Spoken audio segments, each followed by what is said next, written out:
آج آپ کے سامنے اس بات کو جاننے کی کوشش کریں گے کہ پیارے رسول کی بعثت کا حقیقی فائدہ کن لوگوں کو ہوا، کن لوگوں کو آپ کی بعثت یعنی جس مقصد کے لیے آپ کو اس دنیا میں بھیجا گیا تھا اس مقصد کے تحت اس کو حاصل کرنے والے کون لوگ تھے اور کون ایسے لوگ تھے جن کے لیے آپ کی بعثت ہلاکت و بربادی کا سبب بن گئی۔ اللہ تبارک و تعالی نے سورۃ البقرہ کی ابتدائی 2 رکوع کے اندر 3 گروہوں کا جو ذکر فرمایا ہے، ان میں سے پہلا گروہ وہی ہے کہ جن لوگوں کو آپ صلی اللہ علیہ وسلم کی بعثت کا حقیقی فائدہ ہوا، اللہ تبارک و تعالی نے ان کے بارے میں فرمایا اولئک علی ھدی من ربہم واولئک ھم المفلحون، یہ لوگ اپنے رب کی جانب سے ہدایت پر ہیں اور یہی لوگ کامیاب ہیں۔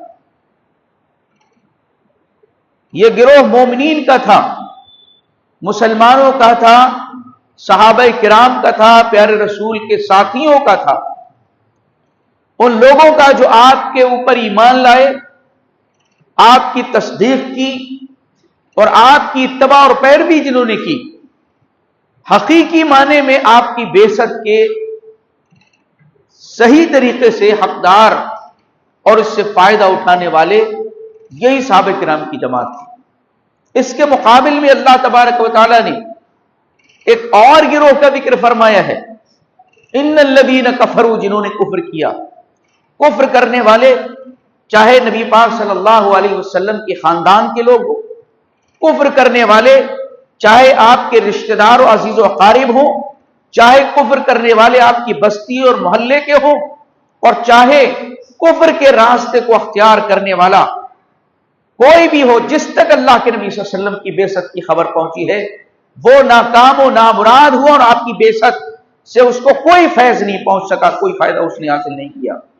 ایک تیسرا گروہ ان کا بھی تھا جو آپ صلی اللہ علیہ وسلم پر ایمان تو لائے، آپ کی رسالت کا اقرار تو انہوں نے زبان سے کیا، اللہ کی وحدانیت کا، اللہ تبارک و تعالیٰ کے اوپر ایمان تو لائے، آخرت پر ایمان تو انہوں نے قبول کیا، لیکن اللہ کے نبی صلی اللہ علیہ وسلم کی پیروی نہیں کی، آپ کی اتباع نہیں کی، آپ کے نقش قدم کے مطابق چلنے کی جنہوں نے کوشش نہیں کی۔ قرآن مجید ان کو منافقین سے تعبیر فرماتا ہے، اور یہ لوگ بھی ہلاک و برباد ہو گئے اور آپ صلی اللہ علیہ وسلم کی بعثت کا ان کو بھی کوئی فیض نہیں پہنچ سکا۔ اللہ تبارک و تعالی نے سورہ آل عمران کی جو آیت کریمہ میں نے آپ کے سامنے رکھی، اس میں آپ صلی اللہ علیہ وسلم کے منصب کے ساتھ ساتھ اس زمانے کے حالات کا بھی ذکر کیا ہے۔ اللہ تبارک و تعالی ارشاد فرماتا ہے لقد من اللہ علی المؤمنین، اللہ تبارک و تعالی نے مومنین پر احسان فرما دیا ہے۔ کیا احسان فرمایا رب العالمین نے؟ اللہ تبارک و تعالی کا احسان تمام انسانوں کو، تمام کائنات کو پیدا کرنے والا رب العالمین ان کی پرورش کرنے والا ہے، ان کی ضرورتوں اور حاجتوں کو پورا کرنے والا ہے، انسانوں کے تمام معاملات کی اللہ تبارک و تعالی فراہمی فرماتا ہے۔ اللہ تبارک و تعالی نے انسانوں کو صحت عطا فرمائی، ان کو جوانی و توانائی عطا فرمائی، ان کو اولاد سے نوازا، والدین سے نوازا، ان کو مال و دولت سے نوازا، گھر بار سے، کاروبار سے نوازا، اور ان کی زندگی کے تمام چیزوں کو اللہ تبارک و تعالی نے ان کا انتظام کیا، لیکن کسی کے سلسلے میں رب نے یہ نہیں فرمایا کہ ہم نے احسان کیا ہے۔ اللہ تبارک و تعالی فرماتا ہے ایمان والوں پر ہم نے احسان کیا ہے، تمام انسانیت پر احسان نہیں ہے، بلکہ تمام انسانوں کو تو اللہ تبارک و تعالی نے زندگی گزارنے کے، زندگی میں بہتر انداز سے جینے کے تمام راستے، تمام وسائل اور اسباب فراہم کر دیے، لیکن ایمان والوں کو اللہ تبارک و تعالی کہتا ہے کہ ہم نے ایمان والوں پر احسان کیا ہے۔ اس کی وجہ کیا ہے؟ کیا احسان کیا ہے؟ اذ بعث فیہم رسولا من انفسہم، ان پر احسان ہم نے یہ کیا کہ ان کے درمیان انہی میں سے ایک رسول بھیج دیا ہم نے، انہی کی جنس سے، انہی کی زبان بولنے والا ہے۔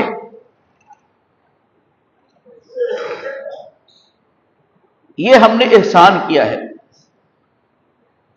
آپ صلی اللہ علیہ وسلم کی بعثت تمام انسانیت کے لیے ہے، لیکن ایمان والوں پر اللہ نے احسان فرمایا ہے کہ انہوں نے آپ صلی اللہ علیہ وسلم کی بعثت کے مقصد کو سمجھا اور آپ پر ایمان لا کر کے سرخرو ہو گئے۔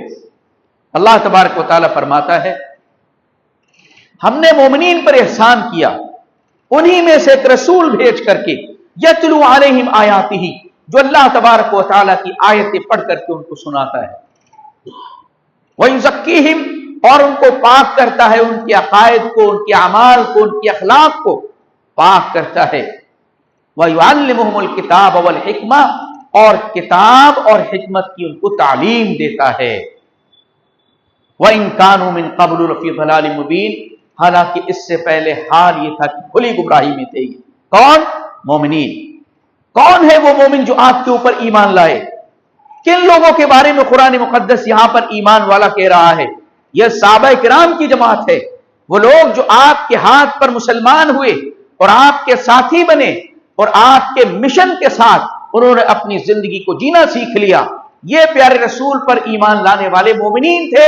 اللہ انہی کے بارے میں فرما رہا ہے ایک وقت ایسا تھا کہ کھلی گمراہی میں تھے، یہ کھلی گمراہی میں تھے یہ ایک وقت، لیکن اللہ نے اپنے رسول کو بھیج کر کے آپ کی محنت اور مشقت اور آپ کی ذمہ داریوں کے نتیجے میں ان کو ایمان کی دولت سے نوازا۔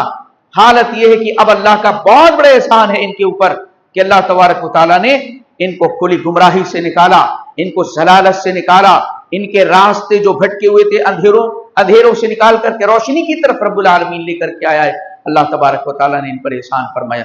اس گمراہی کا، کھلی گمراہی جس کو قرآن مقدس نے کہا ہے، اس کو اگر ہم اللہ کے نبی صلی اللہ علیہ وسلم کی سیرت میں دیکھنا چاہیں کہ کس طریقے سے اس زمانے میں لوگ کھلی گمراہی اور اندھیروں میں بھٹک رہے تھے، اس کا اندازہ اس خطاب سے ہم کو لگانا چاہیے جو اللہ کے نبی صلی اللہ علیہ وسلم نے جب مکہ کے اندر مسلمانوں پر ظلم و ستم کے پہاڑ توڑے گئے، ایمان قبول کرنے کی وجہ سے ان کو مارا ستایا جاتا تھا، اللہ کے نبی نے فرمایا کہ ایسا کرو، تم حبشہ جو آج موجودہ ایتھوپیا ہے، آپ نے فرمایا کہ یہاں ہجرت کر کے چلے جاؤ، سنا ہے کہ وہاں کا بادشاہ بڑا انصاف پسند ہے۔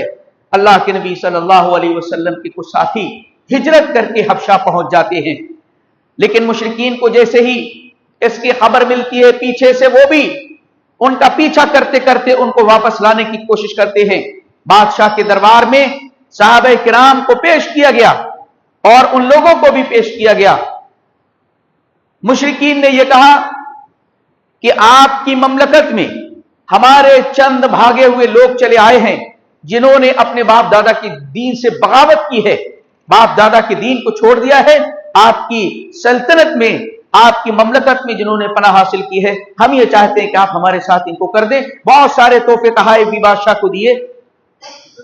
بادشاہ نے مسلمانوں کو بلایا اور ان سے بات چیت کی، تو مسلمانوں نے حضرت جعفر بن ابی طالب رضی اللہ تعالی عنہ، جو حضرت علی رضی اللہ عنہ کے بڑے بھائی تھے، ان کو منتخب کیا کہ آپ بات کریں گے۔ حضرت جعفر رضی اللہ تعالی عنہ کھڑے ہو کر کے خطاب کرتے، ایھا الملک، اے بادشاہ۔ اب دیکھیں اس زمانے کی تصویر، دیکھیں اس خطاب میں اس زمانے کی تصویر دیکھیں کہ زمانے جاہلیت میں حالات کس قسم کے تھے، کتنے بدتر تھے، انسانوں کی زندگیاں کتنی تباہی کے ساتھ گزر رہی تھی۔ کہتے ہیں ایھا الملک، اے بادشاہ، انا کنا قوما اہل جاہلیہ، ہم جاہل لوگ تھے، بتوں کی پرستش کیا کرتے تھے، مردار کھاتے تھے، رشتے ناتوں کو کاٹتے تھے، پڑوسیوں پر ظلم کرتے تھے،